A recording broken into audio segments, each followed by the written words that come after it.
Le temps des adieux, les proches et des centaines d'admirateurs de Françoise Hardy ont pleuré jeudi au cimetière du Père-Lachaise, à Paris, l'icône de la chanson, morte à 80 ans.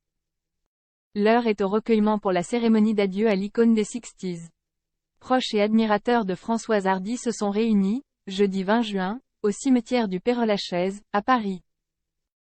Jacques Dutronc, l'époux de Françoise Hardy dont elle était séparée depuis des années, et leur fils, Thomas Dutronc, étaient entourés de la famille artistique de la chanteuse, qui n'a pas voulu de cérémonie religieuse. Thomas Dutronc, le fils de Françoise Hardy et Jacques Dutronc, est arrivé peu avant 15 heures, sous la coupole du crématorium, où avait rendez-vous la famille et les amis de la chanteuse, pour cet ultime au revoir. Toute une génération de la chanson française était là. Julien Clerc, Laurent Voulzy, Dave, ainsi que Sheila et Salvatore Adamo, particulièrement applaudis à leur entrée sous la coupole du crématorium du Père-Lachaise. Ainsi que le réalisateur François Ozon, qui a utilisé plusieurs de ses chansons dans ses films, et le fidèle Étienne Dao.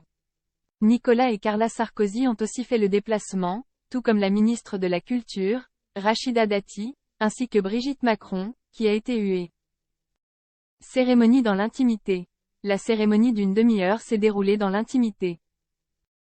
Les plus grands titres de la chanteuse résonnaient sur le parvis, où s'étaient massés des centaines d'admirateurs, murmurant les paroles de ces tubes qui ont bercé bien plus que leur adolescence, les yeux rougis. Et si je m'en vais avant toi, le temps de l'amour, tant de belles choses ont été diffusées. C'est sur message personnel, si tu crois un jour que tu m'aimes. Que le cercueil en bois clair a ensuite quitté les lieux. Elle a marqué notre vie, des années 1960 à aujourd'hui, a déclaré à l'agence France Presse, AFP, Jean-Charles, un retraité parisien de 70 ans, coiffé d'un béret basque, dans la foule des admirateurs. Avec ces textes, on pouvait prendre le temps de se poser et de vivre. Point. Elle représente toute ma jeunesse. C'était une personnalité discrète, loin du buzz, une très belle femme par rapport au bimbo d'aujourd'hui, confie Ouria, une Parisienne de 71 ans. Annie, elle, n'était pas née en 1962 lors de la sortie de Tous les garçons et les filles, mais est venue rendre hommage à celle qui lui rappelle sa mère. Je suis venue aussi pour toute la famille Dutronc, ajoute cette fonctionnaire, qui travaille de nuit et a fait le détour avant de prendre son poste. 200 meilleures chanteuses de tous les temps. C'est Thomas Dutronc qui a annoncé le décès de l'idole des yéyés, le 11 juin au soir, sur les réseaux sociaux. Sous une photo de lui et sa mère, il a écrit un sobre « Maman est partie ». Vous pouvez partager un article en cliquant sur les icônes de partage en haut à droite de celui-ci. La reproduction totale ou partielle d'un article, sans l'autorisation écrite et préalable du Monde, est strictement interdite.